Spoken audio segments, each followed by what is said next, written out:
Hey there, y'all. So has anyone read this story right here where the home seller sues Douglas Elliman, who is a listing broker, for not disclosing that the buyer was Jeff Bezos? So if you haven't heard, Jeff Bezos, he's the owner of Amazon, right? Billionaire, trillionaire, whatever. So he lives in Miami. And so wherever that he resides down there in Miami, kind of a very secluded area. And so I'm going to picture it like in a cul-de-sac, like at the end of the street where there's no one way in, one way out type deal. Well, he bought this house. And so his neighbor, who was also, somebody of status, the elites, was selling his house. Well, Jeff Bezos, I guess people realized, hey, we need to get this lot so we can pretty much take over this little area.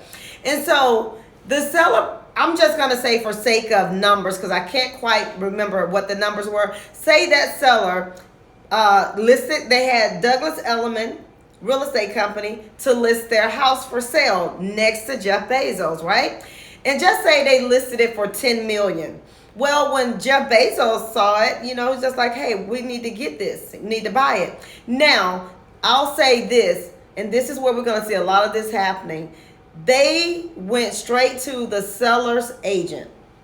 And instead of the seller's agent, regardless if he knew who it was or not, because there are transactions where sometimes you don't know who the buyer is, and they withhold the buyer's identity due to their status, right?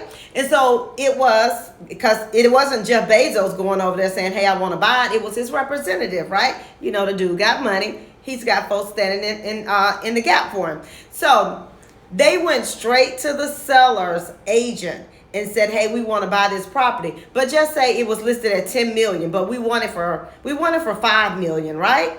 And so shame on the seller's agent, because something that big and they wanted to pay cash for it, everybody's not walking around with that type of money. So, instead of them saying, you know what, you need to go out and get you a buyer's agent, right? They said, okay, talk to the seller, and the seller wanted to know if it was Jeff Bezos, and they was like, no, they didn't think so. That's what his listing agent told him. No, I don't think so. Now, mind you, the listing agent, Douglas Elliman, was supposed to be representing the seller, right? But he said, I don't know. So anyway, he sold the house for a discounted price. I know some of y'all might be saying, well, it was his choice to sell or not for discounted price. I mean, they talking cash, right? So he sold it for less than what he listed it for, right? Long story short, transaction closed. He got paid, moved on, and he found out that the buyers were indeed Jeff Bezos. Well, the seller's pissed off now because he feels like his agent should have known that, and that they withheld that from him, and they were saying that it was somebody else. So his fight is, if I had known it was Jeff Bezos, I wouldn't have reduced my price, because he knows the man has money, right? But he did reduce his price. But again, I just say so many things I can see that went wrong with this transaction. But from the get-go, the listing agent who represented the seller did not have his client's best interest in front. I feel like, and again, nobody trying to get sued. My opinion, I felt like he put his interest before the client's interest. So if you are listing your home, this is when you have to be careful.